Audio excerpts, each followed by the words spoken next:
todos, a graça e a paz do Senhor a todos, amém? A vocês que estão em casa também nos vendo. E eu gostaria de, antes de iniciarmos a palavra, de convidar a nossa irmã Cíntia para estar vindo aqui, amém? A Cíntia tem um testemunho para partilhar conosco e ela me pediu.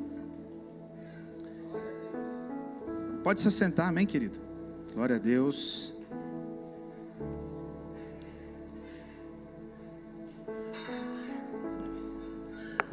Boa noite, igreja, a paz do Senhor. Para quem não me conhece, meu nome é Cíntia e eu tenho uma filha de 24 anos. E é sobre ela que eu vim falar hoje. Ela não está aqui porque ela mora em Campinas, sozinha, e trabalha por lá também. E hoje eu vim testemunhar sobre o poder da oração de uma mãe, igreja. Poder da oração e de fé de uma mãe. É difícil, eu tô nervosa, gente. Mas eu vou falar. Com 17 anos, a minha filha, ela já passou por uma cirurgia de retirada de pedra no rim. E nessa época, veio com muitas dores, muita cólica. E ela tirou. Aí, recentemente, ela foi fazer um exame de rotina e a proteína de urina, a proteína reativa dela do rim deu muito alta. E fazendo um exame específico, deu que o médico falou que os 2 rins dela estavam tomados de pedra, que inclusive o rim esquerdo dela estava perdido. E foi muito difícil isso na época. E ele falou que tinha que salvar o rim direito. Foi feito 2 cirurgias. E nesse meio tempo, eu e a minha mãe, a gente orou muito, jejuamos, né? Para que não perdesse o rim esquerdo. E a gente acreditou que quando ela fizesse a tomografia, que o rim já estivesse com 20%, com 30%, né? E foi feita, ela fez a retirada de pedra do rim esquerdo, 2, do direito, aliás. E foi feita a tomografia com contraste do rim esquerdo. E o rim esquerdo havia perdido mais função ainda. Estava com 13%. E o médico ia marcar a cirurgia de retirada. Inclusive está marcado para o dia 25, mês que vem. E ainda mandei mensagem para o pastor, né? Falei, pastor, está marcado a cirurgia, o rim está com 13%, inclusive está inflamado, ele precisa ser retirado. Mas eu disse para o pastor, eu falei, mas eu sigo crendo. E na semana passada teve uma reviravolta, eu digo que reviravolta de Deus, que foi Deus trabalhando na vida dela. Na semana retrasada, ela voltou de viagem da Argentina, voltou direto para São Paulo, sozinha, num hotel, e teve uma crise de dor de rim. Foi sozinha, 4h30 da manhã, coitada, no hospital. E fez de novo os exames, e a creatinina na urina estava muito alta. E no caso dela, a creatinina no rim alta significa que o rim não está funcionando. Estava perdendo mais função do rim.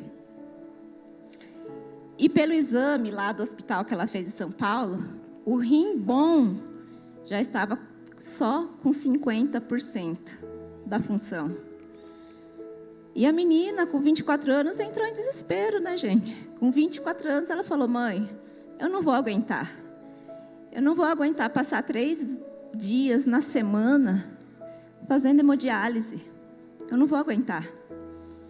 Imagina a cabeça de uma mãe, uma menina linda, com 24 anos, no auge da sua carreira. Em menos de um mês, um rim perdido, o esquerdo, o direito com 89% de função. Em menos de um mês, com 50%. Falei, meu Deus, não pode ser. Não pode ser que esse rim perdeu tanta função em um mês. Aí ela desesperada, eu mais louca, mais desesperada. Fiquei tão louca que comecei a conversar com o rim dela como se fosse uma pessoa. Eu falei, não, rim, não. Você vai voltar a funcionar, rim. Eu de casa, ela lá em Campinas, eu, não, rim. É louca, doida, doideira, né? Não, rim. Eu não admito isso, rim. Porque foi Deus que te deu a vida, rim. Foi Deus que te criou. Mas fui eu que te dei a luz, rim. E eu ordeno que você vai voltar a funcionar, rim. Você vai voltar a filtrar todas as impurezas do rim da minha filha. Eu não aceito você do jeito que você está, rim. A minha filha é forte. E você, rim, você é forte também. E a partir de hoje você vai obedecer a esse comando. Você vai viver. E eu lembrei da palavra de Jesus que dizia, que falou para Lázaro, Lázaro, sai, Lázaro, vive, Lázaro. E eu falava, sai, rim, vive, rim, porque você está vivo, rim. E eu fui declarando vida, fui falando com o rim, como se fosse uma pessoa. E eu mandei a mensagem para minha filha, eu falei, Stephanie, o seu rim, ele vai reagir, ele está reagindo e ele vai obedecer aos comandos de Deus. E daí ela veio desesperada, veio embora. Em uma semana ela fez de novo todas as baterias de exames.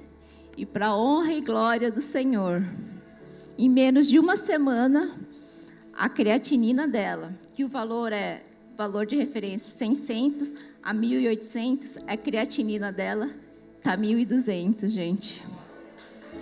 Isso é milagre, é milagre de Deus, é a cura. É o Deus que a gente serve. E assim, eu me emocionei muito também na semana passada, que o pastor, ele pregou, ele falou sobre Isaac, e que Deus mandaria um cordeiro. E eu tomei aquela palavra para mim, eu chorei muito. E eu falei, eu tomei como que o rim da minha filha fosse o Isaac. E eu falei, o rim dela não vai ser sacrificado, porque Deus vai mandar um cordeiro, vai mandar um cordeiro no lugar para minha filha. E eu criei e continuo.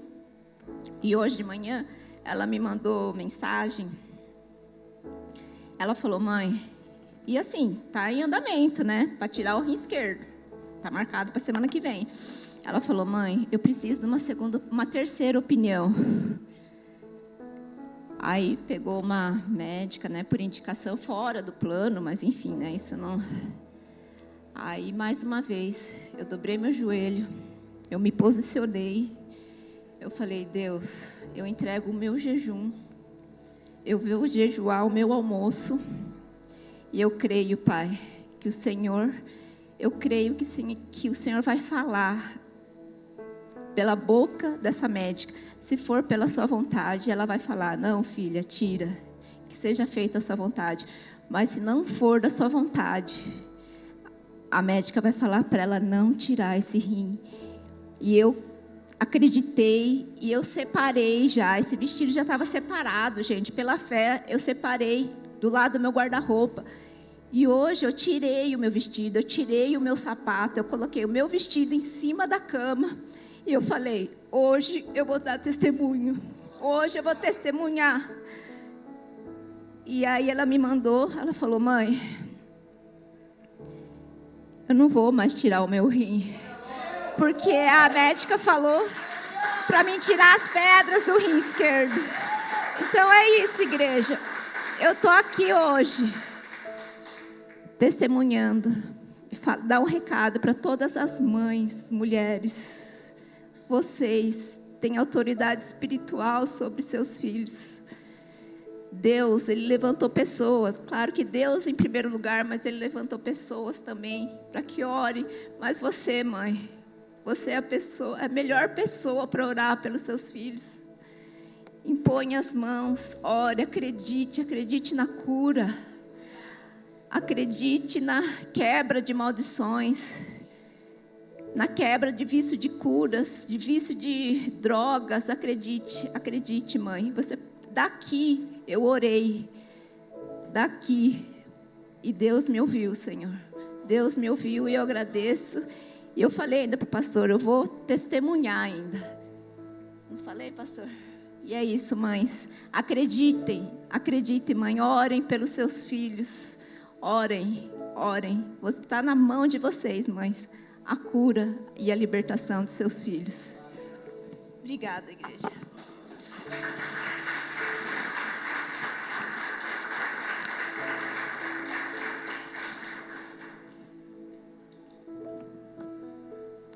Glória a Deus, né? São coisas assim que, são testemunhos assim que precisam nos mover, nos levar a crer, nos levar a buscar cada vez mais e com mais intensidade. O nosso Deus é real e Ele opera e trabalha em todo o tempo, né? No nosso meio e em todas as situações e circunstâncias, amém? Eu gostaria de que você abrisse a sua Bíblia comigo, num texto muito conhecido da palavra, uma oração, um texto, né, um trecho da palavra que eu creio que a maioria de nós conhecemos, já ouvimos falar. Está ali no livro de Abacuque, profeta Abacuque, capítulo 3, versículos 17 ao 19, amém?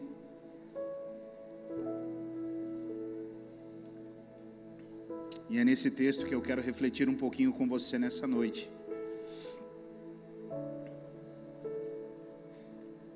Nós estamos sem a projeção, nosso projetor deu algum problema, mas até sábado a gente resolve, mas hoje a gente vai precisar trabalhar sem ele, tá bom? A palavra de Deus, ela diz assim, ó: mesmo não florescendo a figueira, não havendo uvas nas videiras, mesmo falhando a safra de azeitonas, não havendo produção de alimento nas lavouras, nem ovelhas no curral, nem bois nos estábulos, ainda assim eu exultarei no Senhor e me alegrarei no Deus da minha salvação. O Senhor soberano é a minha força. Ele faz os meus pés como os do servo. Ele me habilita a andar em lugares altos. Até aqui, amém? Fecha os teus olhos, por gentileza. Vamos orar. Pai, como é precioso estar em comunhão com o Senhor. E nesta noite a Tua palavra será partilhada, o pão será partilhado neste lugar. E nós invocamos o Teu nome, invocamos a Tua presença, a Tua glória neste lugar. Pai, nos ajude a entendermos, Pai, aquilo que o Senhor quer falar conosco nesta noite.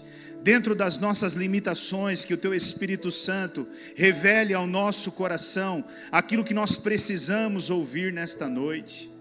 O Senhor nos trouxe até aqui, o Senhor nos colocou de frente a esse aparelho, porque o Senhor quer falar conosco. Então, Senhor, à medida que Jesus for sendo partilhado na palavra, cada coração seja edificado, cada coração seja transformado pelo poder da palavra do Senhor. Eu não sou nada sem o Senhor. Eu sou apenas um servo. Eu sou apenas alguém que está aqui para transmitir a mensagem do Senhor. Mas sem o Senhor eu nada posso fazer. Então eu recorro ao Senhor nesse momento. Peço a Ti, Espírito Santo, que use a minha vida do Teu jeito e da Tua maneira. Como o Senhor melhor se agradar, usa-me, eu estou à sua disposição. O Senhor está no curso, na direção desta reunião, e aquilo que o Senhor quiser fazer, o Senhor faz. Eu me disponho à Tua direção e à Tua vontade. Que cada um de nós nesta noite sejamos tocados pela Tua palavra e pelo poder que é na Tua palavra. Assim eu oro e Te agradeço, em nome de Jesus. Amém, Senhor. Amém. Glória a Deus. Nós vamos seguir mais um pouquinho falando, né, acerca do tema do nosso mês. E o tema é além do sentir, né? Estamos falando sobre além do sentir. E hoje eu quero trazer um assunto para nós refletirmos, e o assunto é a decisão de confiar quando o sentimento falha. Então, o tema da mensagem de hoje é esse: a decisão de confiar quando o sentimento falha. E eu queria trazer uma história para ilustrar um pouquinho do que eu quero falar nessa noite, né? E eu queria ler essa pequena história para que você pudesse entender. E essa história diz assim, ó: Elias vivia em uma pequena encosta, onde cuidava de 3 coisas que eram todo o seu mundo: suas oliveiras, suas videiras e um pequeno curral, com algumas ovelhas. Naquela época, ter essas coisas não era luxo, era a diferença entre a vida e a morte, ou seja, algo muito essencial. Certo dia, mensageiros chegaram à vila com notícias terríveis. Um exército inimigo estava avançando, destruindo tudo pelo caminho. O pânico se espalhou. Elias olhou para as suas oliveiras, que ainda não tinham dado fruto, e para o céu, que parecia indiferente ao seu medo. E naquela noite, Elias começou a fazer a lista das perdas em sua mente. E se o exército queimar minhas ovelhas, e se a praga matar minhas ovelhas antes mesmo de eu fugir, e se a colheita falhar e não houver pão na mesa? E ele sentiu o chão sumir. Mas enquanto orava, ele se lembrou de quem era Deus, de quem era o Deus que ele servia. E ele percebeu que se sua alegria dependesse do azeite no vaso ou do vinho na prensa, ele seria o homem mais infeliz do mundo, sempre que algo desse errado. Na manhã seguinte, os vizinhos o viram cantando enquanto fechava a porta de sua casa vazia para buscar refúgio. E alguém perguntou: Elias, você enlouqueceu? Perdemos tudo, não há uvas, não há bois, não há futuro. Elias parou, olhou para as colinas e respondeu: é verdade, o pomar está vazio e o curral está silencioso, mas o trono de Deus não está vazio. Eu não estou celebrando a falta de comida, eu estou celebrando o Deus que me deu a vida e que é maior do que a minha fome. Se eu perder o que eu tenho, eu ainda terei quem me fez. E eu vejo que essa história, ela ilustra exatamente o que o profeta Abacuque estava querendo dizer ali, quando ele diz para Deus: ainda que a figueira não floresça, ainda que não haja fruto da vide, ainda que no curral não haja gado, todavia eu me alegrarei no Senhor. Todavia eu me alegrarei no Senhor. E isso é algo muito profundo, porque, queridos, o que levou, na verdade, esse profeta, né, o que levou esse profeta, o Abacuque, a dizer isso que ele disse? Porque alguma coisa moveu esse homem a dizer essas coisas que ele disse ali. E eu queria, nessa noite, trazer algumas reflexões sobre isso. E a primeira delas é que ele aceitou, escute bem, ele aceitou aquilo que Deus estava fazendo. Ele aceitou o processo de Deus. Olha, o versículo 26, se você está com a tua Bíblia aberta aí, eu queria voltar no versículo 16, né? No versículo 16, que ele mostra claramente isso. Ele diz assim: ouvi isso, e o meu íntimo estremeceu, meus lábios tremeram, os meus ossos desfaleceram, minhas pernas vacilavam. Tranquilo esperarei o dia da desgraça que virá sobre o povo que nos ataca. Veja, esse homem, se você pegar o livro do profeta Abacuque, você vai ver que esse homem, ele foi um homem muito claro, muito objetivo com Deus. Do início ao fim, você vai ver que ele dizia para Deus coisas que poucos têm coragem de dizer nas suas orações. Ele meio que até confrontava a Deus, né? Por vezes ali, quando você pega o livro do profeta Abacuque, você vê o quanto ele confrontava a Deus nas orações dele, né? Coisas que talvez eu e você não temos coragem de dizer, mas esse homem, ele tinha, e ele dizia muitas coisas para Deus.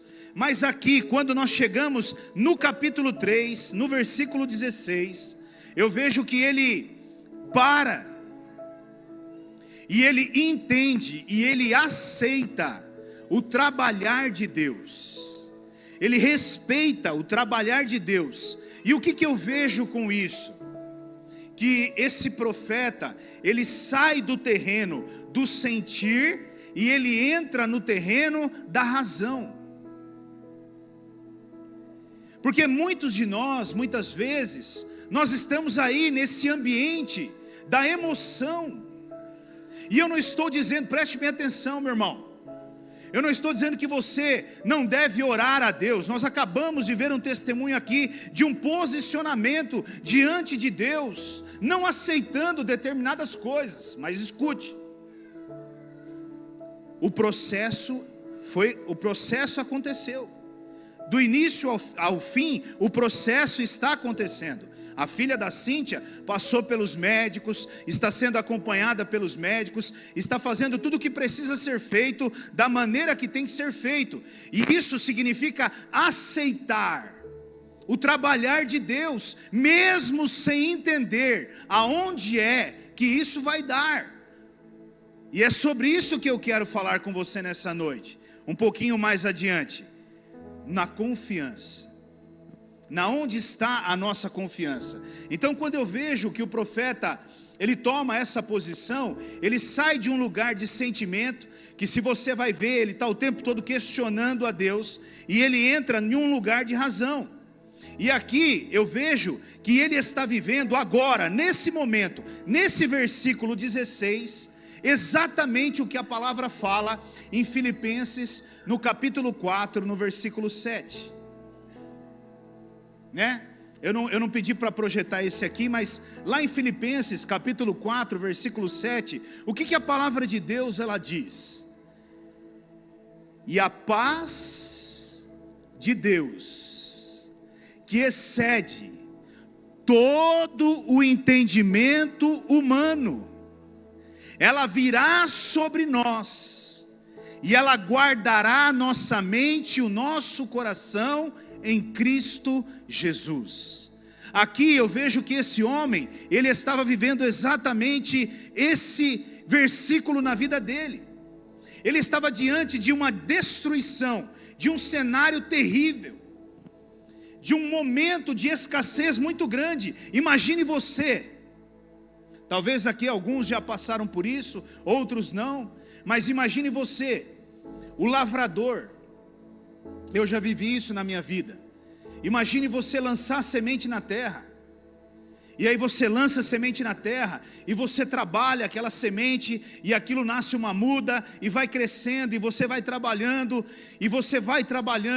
e o mato cresce, você vai lá e carpe ao redor, e você rega, e você aduba, você faz tudo o que é necessário. E o que você espera daquela sementinha que você semeou? A colheita, porque a colheita, ela é o ganho. E esse homem, e esse povo estava diante de nada, de uma escassez muito grande, de algo que talvez eles nunca haviam vivido antes. E isso pode acontecer comigo e com você. Momentos de escassez, um desemprego, uma crise econômica. Muitos confiam no dinheiro, mas o dinheiro, meu irmão, Nós não devemos colocar a nossa confiança nele, a nossa confiança precisa estar no Senhor, e não nas riquezas, e não no dinheiro. Nós temos na própria Bíblia o exemplo de Deus, de Jesus repreendendo um homem que fazia cálculos em cima de cálculos financeiros, e Deus chama ele de louco, porque na verdade a esperança dele, a confiança dele deveria estar no Senhor. Então, meu irmão, escute o que eu quero dizer a você nessa noite, porque isso é muito sério. Você precisa entender o que a palavra de Deus está dizendo. A paz não é uma paz qualquer. A paz que o mundo, ele nos promete, é uma paz momentânea, passageira. A paz que o mundo te promete é aquela que você vai no banco e olha o teu saldo e tem R$1 milhão. E hoje em dia, não estou dizendo que R$1 milhão é uma fortuna absurda, não. Mas o que eu estou dizendo que é isso. Muitos sentem paz quando vê isso. Ou tem uma boa casa, ou tem uma boa condição, e aí eles sentem paz. Mas essa paz de Filipenses não é uma paz que o mundo nos oferece. É uma paz que mesmo em meio à escassez, a nada, você está em paz, mesmo o mundo em guerra, as piores notícias acontecendo, você está em paz. É o que eu acabei de ler a história aqui agora. Aquelas pessoas olharam para aquele homem, para Elias, e disseram: você enlouqueceu? Nós não temos nada, nós não temos futuro, e você está aí cantando. Mas por que ele estava cantando? Porque os olhos dele saíram do lugar errado e se posicionaram no lugar certo. E os meus olhos e os teus olhos precisam fazer o mesmo caminho. Aonde estão os teus olhos hoje? Aonde está a sua esperança hoje? Aonde está a sua confiança hoje? No teu trabalho? Na economia? Na tua conta bancária? Na estrutura que talvez você construiu para a sua aposentadoria? Meu irmão, você não conhece a Deus. Tudo isso, para você viver o plano e o propósito de Deus, num estalar de dedos, Ele tira das tuas mãos e você nem percebeu. Ele tira das tuas mãos e você nem percebeu. Então é muito sério. E eu quero que você nessa noite aprenda isso. Aceite aquilo que Deus está fazendo. Ande conforme aquilo que Deus está mandando você andar. Às vezes parece difícil. Às vezes nos gera tanta insegurança e tanta incerteza, mas eu digo a você, seja maduro, saia do ambiente emocional e vá para o racional. Se Deus está mandando ir, continue indo, continue andando, continue obedecendo. Não mude a direção, não saia do caminho, porque se você sair do caminho, Deus já não está mais no negócio. Aí é você com você mesmo. E a segunda coisa que eu vejo diante desse cenário do profeta Abacuque é que ele entendeu que a sua felicidade, escute bem isso, ele entendeu que a sua felicidade não estava nos produtos de Deus. Diga assim: a minha felicidade não pode estar nos produtos de Deus. Abacuque entendeu que a felicidade dele não deveria estar nos produtos de Deus. E que são os produtos de Deus? Naquele caso, o trigo, o gado, o vinho. Era ali. A felicidade dele não poderia estar ali. A felicidade dele, a sua felicidade não pode estar no seu ganho. A sua felicidade não pode estar nos teus bens. A sua felicidade não pode estar quando as coisas vão bem. Abacuque, ele entendeu que a sua felicidade não estava nos produtos de Deus, mas estava na pessoa de Deus. Você entende a diferença disso? O que é a sua felicidade estar nas coisas e a sua felicidade estar em Deus? Alguém que coloca a sua felicidade nas coisas é alguém que vive uma vida, querido, de altos e baixos. Porque quando tudo está bem, ele está voando em Deus. Mas quando tudo está mal, ele está longe de Deus. É por isso que você vê, ele vai e volta, ele vai e volta. Onde está o irmão falando de tal? Ele desviou. Mas desviou por quê? Porque as coisas estão mal. Aí ele vai embora. Quando as coisas estão bem, ele volta. E ele fica nesse vai e volta. A vida dele, o humor dele, tudo se resume a isso. Mas quando a nossa felicidade está em Deus, meu irmão, esquece. Não importa se a notícia é boa ou ela é ruim. Não importa se a situação é boa ou ruim.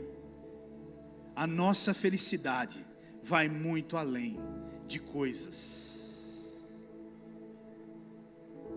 E assim como eu li na história, se nós somos felizes por aquilo que nós temos, miseráveis nós somos, porque jamais nós deveríamos colocar a nossa felicidade nas coisas, mas nós deveríamos sim colocá-la em Deus, somente em Deus. E eu sei o quanto é difícil para nós ouvirmos isso, diante de um mundo tão materialista como nós vivemos hoje. Diante de uma sociedade que gosta tanto do ter. E eu também não estou dizendo que nós não devemos ir atrás de ter. Mas isso tem que ser para servir você. E não para você colocar a sua felicidade nisso. Porque, meu irmão, escute. Eu e você, Tiago diz, que somos pessoas que não temos o nosso desejo, ele não tem fim, ele não tem limite. Nós somos assim, meu irmão. É por isso que o mundo que nós vivemos, ele vive em guerra. Porque nós não temos o nosso desejo, o desejo da nossa carne, ele é insaciável. Você acabou de trocar o seu carro não presta mais, porque tem um melhor que o seu. É uma semana, duas, aquela felicidade, aquela alegria, aquela euforia já foi, porque agora tem um outro. Você acabou de reformar a sua casa, mas já passou 2 semanas, 3, aquilo já não é mais legal, porque você passou na frente de uma loja de móveis, e você viu que aqueles móveis, é outra coisa. Olha só aquilo que eu queria na minha casa, meu irmão. A sua felicidade não pode estar nisso, muito pelo contrário. Se ela estiver, você vai viver uma vida de altos e baixos, dentro da tua casa, na tua empresa, principalmente aqueles que trabalham por conta, que tem negócio próprio. Imagina quem trabalha e tem negócio próprio. Faturamento hoje foi bom, faturamento amanhã ruim, depois da manhã ruim, depois da manhã ruim, depois da manhã ruim. E aí? E aí? Como é que faz? Né? Você vindo de repente de faturamento bom, faturamento bom, faturamento bom, faturamento bom. Isso é maravilhoso, meu irmão. Aí você sai voando em Deus. A minha pergunta não é aqui, a minha pergunta é aqui. É quando você olha e fala: Deus, todavia eu me alegrarei no Senhor, porque eu sei que até o último dia do mês, o meu Redentor, Ele vai fazer o sobrenatural acontecer na minha vida. Tem que ser assim. Agora, se você não entende isso, todos os dias, parece que Satanás ele faz questão de fazer e tentar vir esfregar na sua cara, para que você se desanime, para que você entristeça, para que você duvide até da tua aliança com Deus. Mas eu repito a você nessa noite: tire a tua felicidade de coisas e coloque a tua felicidade em Deus.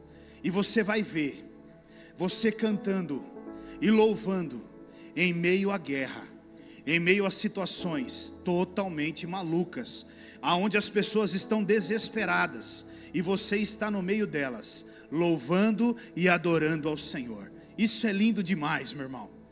Isso é lindo demais. Isso deixa pessoas num estado de loucura. Ela fala: não, esse cara está maluco. Será que ele não está vendo o que está acontecendo? Será que ele não está percebendo o que está acontecendo? Não, nós estamos percebendo sim. Eu estou bem atento a tudo que está acontecendo.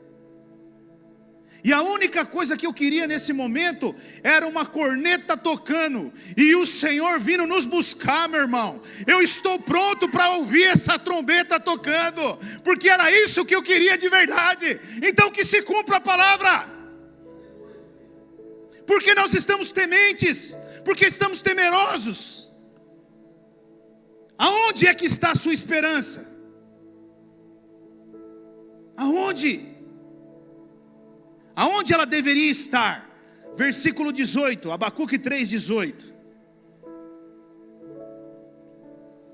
Ainda assim eu exultarei no Senhor e me alegrarei no Deus da minha salvação. Isso precisa acontecer nas nossas vidas. Isso precisa acontecer. E aqui, queridos, escute, isso foi uma decisão consciente desse homem, não foi uma decisão emocional, não. Ele decidiu, ele está dizendo ali: ainda assim eu exultarei o Senhor. Não tem a ver com sentimento, porque o sentimento vai te levar a fraquejar no dia mal. Isso é decisão. Decisão não é emoção, é razão. Quando você decide caminhar com Jesus, tem que ser decisão. Porque se você na emoção decidir, o primeiro problema, você se desvia. Você se afasta de Jesus. É por isso que nós temos tantas pessoas chegando na igreja de uma porta e tantas saindo pela outra, porque elas decidiram caminhar com Jesus na emoção e não uma razão, uma decisão. Quando eu decidi casar com a Rose, foi na razão, não foi na emoção, porque eu sabia que nós íamos passar por dificuldades. São duas pessoas diferentes vivendo debaixo do mesmo teto, que gostam de coisas diferentes, que pensam diferente. Seria algo muito assim, imaturo da minha parte achar que ia ser tudo maravilhoso. Por exemplo, hoje em casa nós estamos de luto. Morreu 2 peixinhos lá e a gente está, né? O negócio está complicado lá, né? Ambiente pesado lá, estamos lá, né? Firmes e fortes. Foi limpar o aquário, o peixe pulou do negócio. Meu irmão, o negócio é doido. Hoje cedo eu vou sair para a escola, levar o Isaac. O Isaac me olha no aquário, me vê o peixe lá meio, né? Meio para lá, meio para cá. Pai, eu acho que ele está morrendo, pai. Eu falei: não, filho, tá respirando, tá tudo certo, vai ficar bem, vai ficar firme. Mas, irmãos, eu já olhei e falei: deu ruim, né? Deu ruim. Mas vai ficar bem, vai ficar tudo certo, filho. E a Rose já tinha me falado, né? Eu acho que não vai dar pro peixinho lá e tal. Tinha nome aquele? Não tinha nome aquele não tinha nome. Mas tudo bem. Eu falei: vai dar ruim, coisa e tal, né? Mas, irmão, a hora que ele chegou, já chegou. Não, calma, mãe, não chora.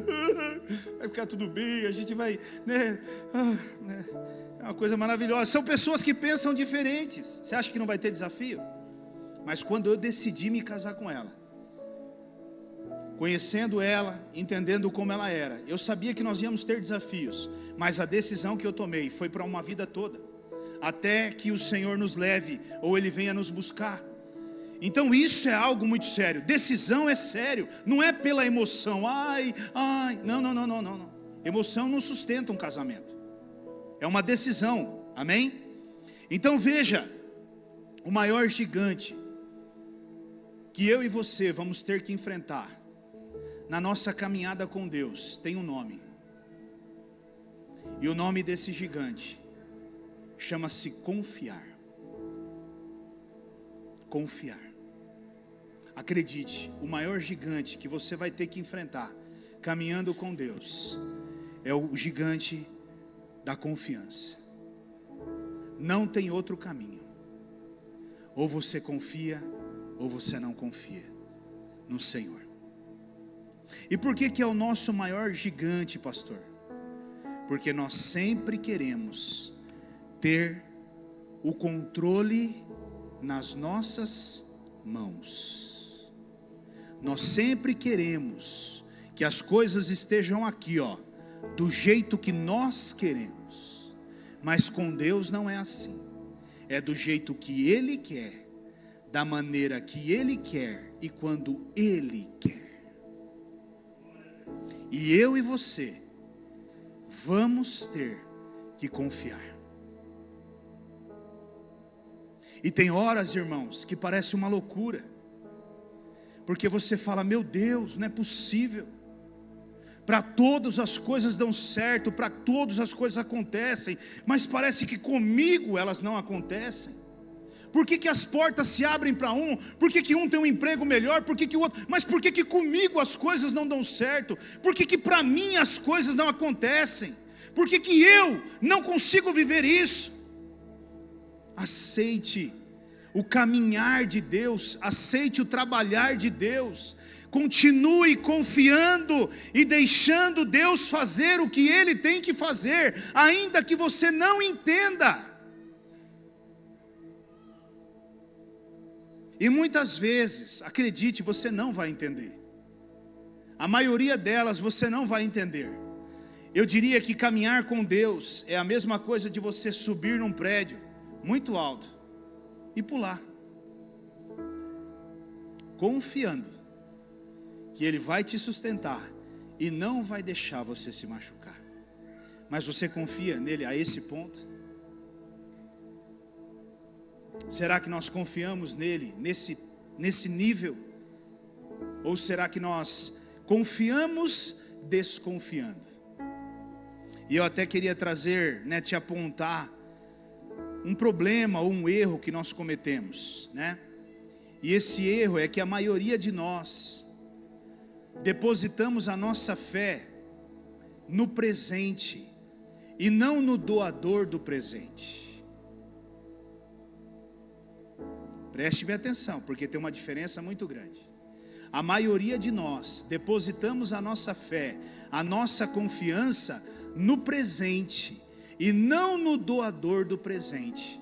E quando você deposita a sua fé, a sua confiança no presente, e o presente não vem, nós desmoronamos.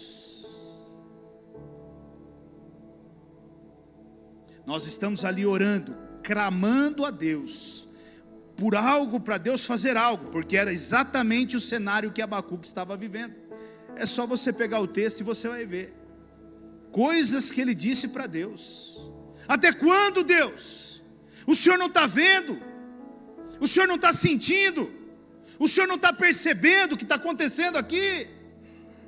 Era como se ele estivesse gritando e dizendo: Deus, o Senhor não olha para nós. E por aí vai. E por aí vai. Só que ele entendeu que a fé dele não deveria estar no presente, mas a fé dele deveria estar no doador do presente. E isso você precisa entender. A sua fé não pode estar naquilo que Deus pode te dar. A sua fé tem que estar em Deus. Porque existem momentos que Ele não vai te dar o presente que você quer. E aí o que vai acontecer? Quando você não recebeu o que você pediu, o que você faz? Você vai embora? Você abandona Deus? Você vira as costas para Deus? Ou você permanece no caminho com Deus? É lindo ouvirmos o que nós ouvimos aqui agora.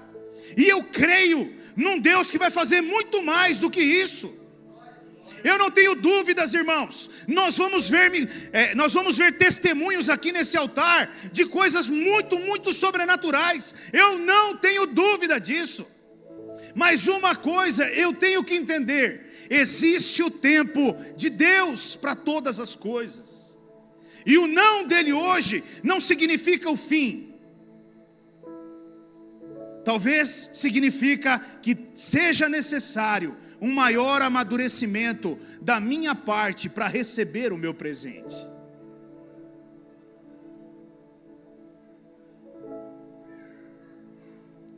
Eu vejo isso, por exemplo, naquele que é imaturo. Há dias atrás, nós estávamos até conversando sobre isso, né? Nós temos aqui o João, acabou de tirar a carta de moto. Imagina o cara contando nos dedos o dia, para pegar a carta da moto. Mas ele não está contando nos dedos o dia para pegar a carta da moto. Ele está contando os dedos, os dias, para ele poder pegar a carta e em seguida ir aonde?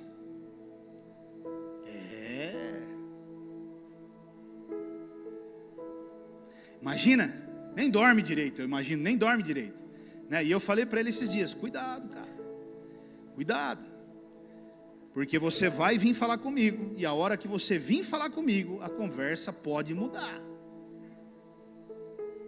Talvez os seus planos não sejam bons, e aí? Então, o imaturo, por quê? Porque é um jovem, é natural, nós fomos jovens também um dia. Eu me lembro que eu tinha 16 anos e eu queria convencer meu pai a comprar um carro, e dizendo para ele que iria ficar na garagem, e eu não ia andar até eu tirar a carta. Meu pai olhou para mim e falou para mim, você acha que eu sou tonto? Não, você está de brincadeira comigo. Eu falei, não pai, eu te prometo. Ai meu Deus, aí, olha, eu fico olhando assim às vezes o Isaac, eu falo, mas é igualzinho, cara, né? Meu Deus, eu não vou andar, pai, só me ajuda, vai ficar guardadinho até eu tirar minha carta. 2 anos um carro guardado na garagem, eu posso tirar minha carta. Ai, é brincadeira, né? O que eu quero que você entenda com isso? Às vezes o não tem a ver com o fim, tem a ver com o trabalhar de Deus na minha e na sua vida, para que eu e você possamos amadurecer, e aí sim podermos receber aquilo que Deus tem para nós. Faz parte do processo, meu irmão. Eu não sei se você está vivendo isso ou não, mas infelizmente quando o presente não chega, a maioria desiste, a maioria desmorona, a maioria enfraquece. Que Deus é esse que eu sirvo, que me deixa passar por tudo isso? Que Deus é esse que eu sirvo, que eu vivo dessa forma? Acredite, meu irmão, eu já vivi esse momento da minha vida. Eu já entrei no meu quarto, eu já fechei a porta e eu já disse isso para Deus. Até quando o Senhor quer me humilhar? Até quando o Senhor vai me humilhar? Até quando o Senhor vai fazer eu viver como um pedinte, com as pessoas vindo na porta da nossa casa nos ajudando? Até quando eu não vou conseguir sustentar a minha família? Até quando, Deus? Até quando o Senhor vai fazer isso comigo? Acredite, eu já tive essa discussão, essa briga com Deus dentro do quarto. E acredite, a resposta que eu tinha de Deus era a mesma sempre. Lá atrás, eu e você fizemos um acordo. E o meu acordo com você é: você cuida do meu rebanho e eu cuido da sua família. Eu não disse para você como eu ia cuidar da sua família, mas eu disse que eu ia cuidar. E a pergunta para você agora, Rogério, é: tem faltado alguma coisa na tua casa? Tem faltado alguma coisa para a sua família? E eu respondia com mais raiva ainda, irmãos: não tem! Então fica na sua. Era mais ou menos isso que Deus falava comigo. Então fica na sua, vai fazer sua parte e fica na sua. E quando voltava a acontecer, eu voltava novamente, porque era um menino imaturo, orgulhoso. Mas Deus estava trabalhando e estava tratando para amadurecer. Aquele profeta, ele entendeu que se ele perdesse a colheita, ele perderia o recurso. Mas ele entendeu também que se ele mantivesse a Deus, ele jamais perderia a fonte. Você pode perder o seu salário. Você pode comer só arroz com feijão, ou talvez só o feijão.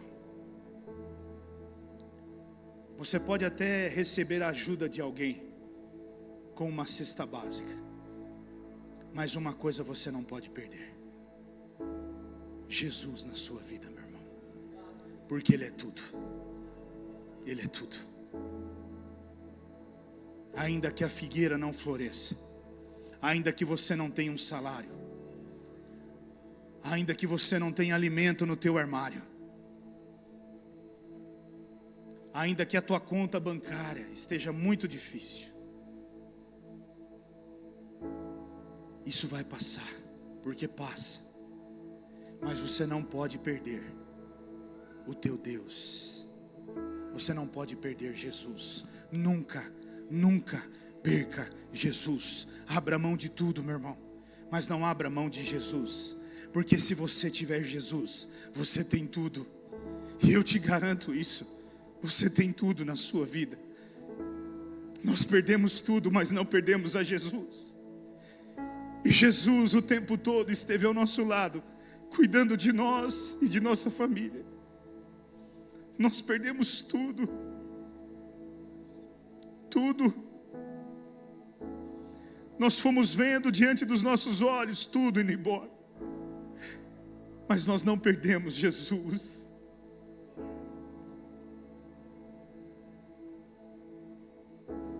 E eu me lembro,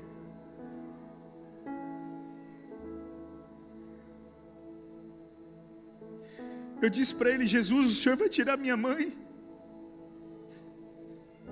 Dia 31/8/2018, eu disse: Jesus, o Senhor, no dia 30 à noite, eu tive uma conversa com ele, e ele disse: você vai tirar minha mãe, Jesus, o Senhor vai tirar minha mãe, é isso mesmo? E a resposta que eu tive foi: sim, filho, eu vou tirar.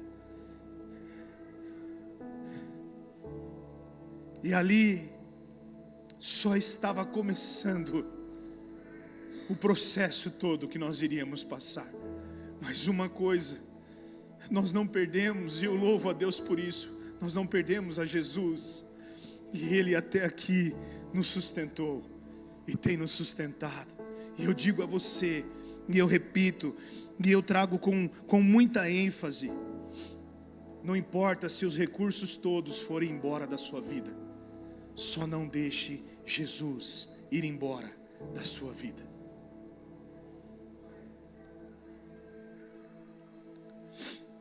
Quando você ama o abençoador mais do que a bênção, você se torna imparável, porque o mundo não tem mais nada para te tirar que possa destruir sua alegria fundamental, pois o seu tesouro não está nesta terra. Ouça isso. Quando você ama mais a Deus do que as bênçãos que Ele pode te dar, você se torna alguém imparável, indestrutível nessa terra. E nada que tirem de você, e não importa o que seja, vai roubar de você a sua alegria, porque a sua alegria não está mais aqui nessa terra.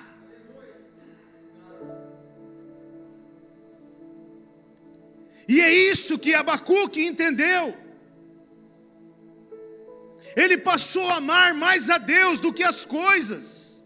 E quantos de nós precisamos aprender isso?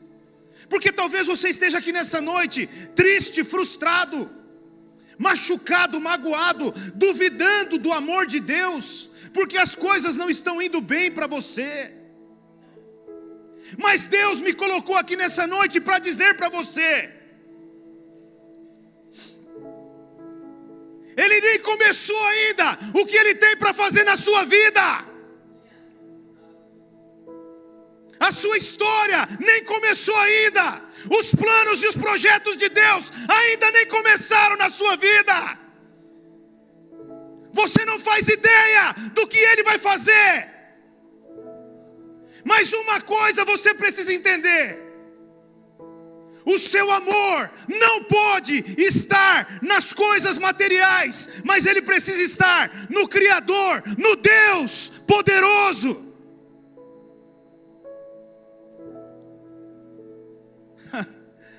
Meu irmão, não importa o que Deus vai fazer, uma coisa eu sei: eu vou gastar todos os meus dias pregando o Evangelho e o amor de Cristo nos 4 cantos dessa terra. E não importa se haverá uma porta ou se não haverá uma porta, não importa se vai ter lugar ou não vai, eu vou gastar os meus dias pregando o amor de Cristo nessa terra, e assim vai ser, e eu estou decidido, e eu não paro. Enquanto eu tiver voz, eu não me calo.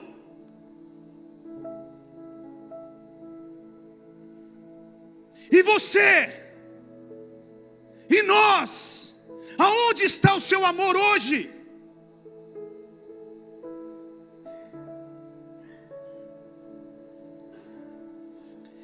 Abacuque, ele encerra o livro no capítulo 3, e isso é o que me chama a atenção, e é isso que tem que chamar a sua atenção nessa noite. Abacuque, ele encerra o livro no capítulo 3, não com uma solução financeira, porque não houve uma solução financeira ali. Você não vai ver uma solução financeira acontecendo no livro de Abacuque. Então aquele livro, ele se encerra com aquele homem não conseguindo uma solução financeira para aquela fome naquela região, mas ele encerra entendendo que Deus não é o meio para conseguir as coisas que nós queremos. E ele encerra também entendendo que Deus é o fim, Deus é o destino principal. E é isso que você precisa entender. Deus não pode ser o meio para que você consiga as coisas, porque Deus vai muito além disso, meu irmão. Talvez você esteja aqui, ou talvez você vai passar por situações na sua vida de escassez, de dificuldades. E o que eu quero que você entenda nessa noite é que verdadeiramente, talvez você não encontre a solução para o seu problema. E o que eu quero que você entenda nessa noite é que realmente Jesus não pode ser o meio para você encontrar a solução dos seus problemas, mas Ele é muito mais importante do que isso, porque Ele é o fim de todas as coisas. A nossa salvação eterna, meu irmão, a nossa salvação eterna, e ela não pode ser trocada por nada. E quantas pessoas estão trocando a sua salvação por situações, por portas que se fecham, por coisas que não dão certo, coisas materiais, coisas que serão destruídas aqui nessa terra, longe de Deus, porque não aconteceram como elas queriam. E eu repito a você, não se preocupe, meu irmão, porque Deus está no controle da minha e da sua vida quando nós confiamos nele. E eu quero encerrar essa mensagem de hoje com um texto que está lá no Salmo 121, Salmo 121, versículo 1 até o 8. Se você tiver uma caneta e a sua Bíblia aí, circula esse salmo aí, ó. E aí, se você puder circular ele, coloca assim, ó, uma setinha e fala assim, ó: eu preciso pregar para mim o que está escrito aqui, ó. Esse salmo, eu e você, nós temos que pregar todos os dias para nós ele.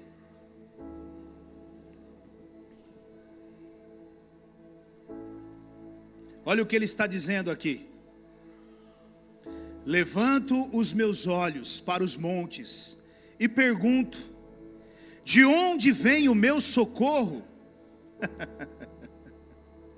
O meu socorro vem do Senhor, que fez os céus e a terra. Ele não permitirá que você tropece. O seu protetor se manterá alerta. Sim, o protetor de Israel não dormirá. Ele está sempre alerta. O Senhor é o seu protetor. Como sombra que o protege, Ele está à sua direita. De dia o sol não o ferirá, nem a lua de noite. O Senhor o protegerá de todo o mal, protegerá a sua vida. O Senhor protegerá a sua saída e a sua chegada, desde agora e para... Não. Eu vou voltar. Um versículo antes. Amém? Porque eu estou pegando para crente. Amém? É para crente. Pedra, é para crente. Amém? Então vamos lá. Glória a Deus. O Senhor protegerá a sua saída e a sua chegada, desde agora e para... Sempre é o quê? Sempre é eterno, meu irmão. Você está guardado pelo Senhor, a sua casa, a sua família, nenhum mal será contra você. Acorde. Talvez não esteja acontecendo como você gostaria, mas uma coisa eu sei: como Ele gostaria, está, e no tempo certo, tudo vai ficar bem. Mas você precisa confiar. Confiar. A base é a confiança. O quanto você está disposto a confiar. O quanto você está disposto a entregar da sua vida nas mãos de Deus. E não tomar mais. Porque nós temos a mania de entregar e pegar de volta. Principalmente quando Deus, Ele tira o pé do acelerador.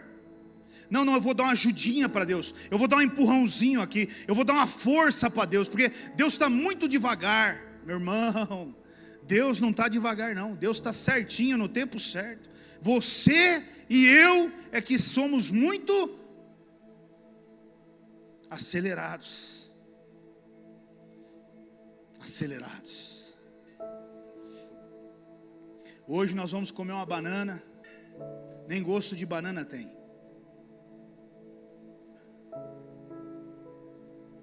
Porque se nós formos esperar o tempo certo da banana amadurecer, não dá.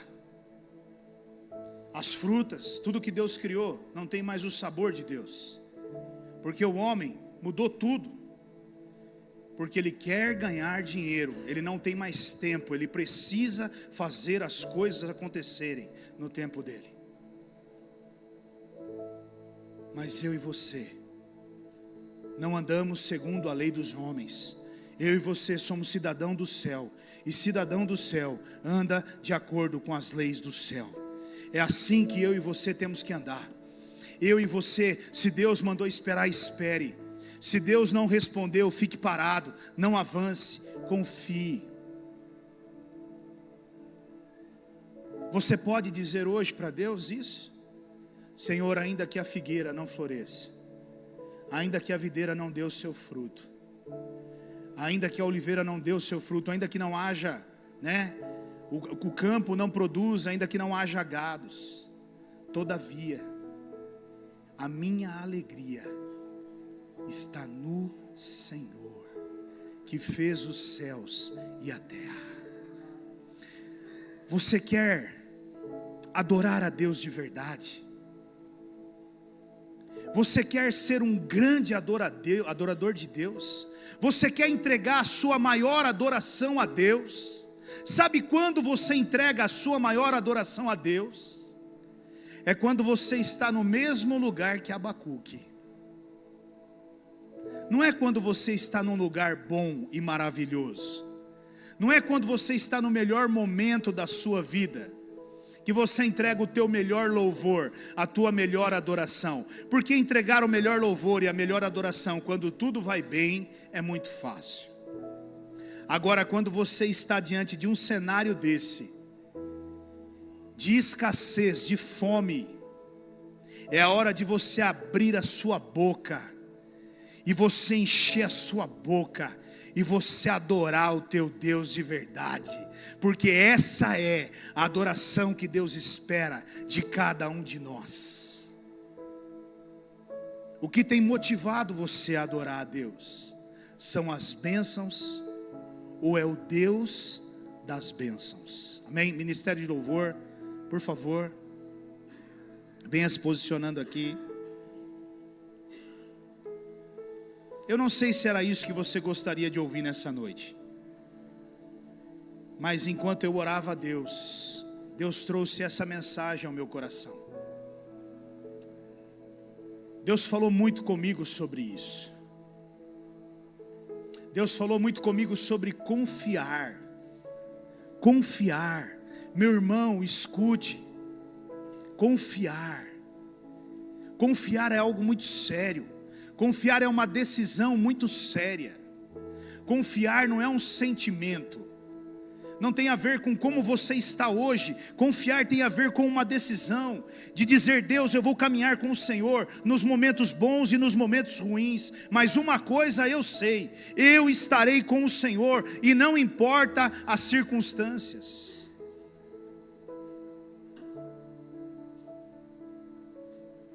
Eu volto e repito aqui, como eu já disse muitas vezes, o que eu mais vejo no mundo hoje, na atualidade, são muitas e muitas igrejas. E a maioria, a grande maioria delas, cheias. Mas a grande minoria, infelizmente, com muita dificuldade de confiar em Deus. Vivendo um movimento cristão.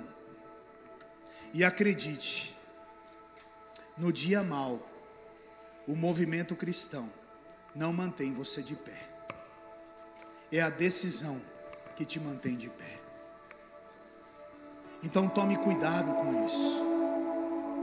Tome cuidado para não se perder no meio de tudo isso. Tome uma decisão. Aceite o trabalhar de Deus na sua vida. E não importa qual seja ele.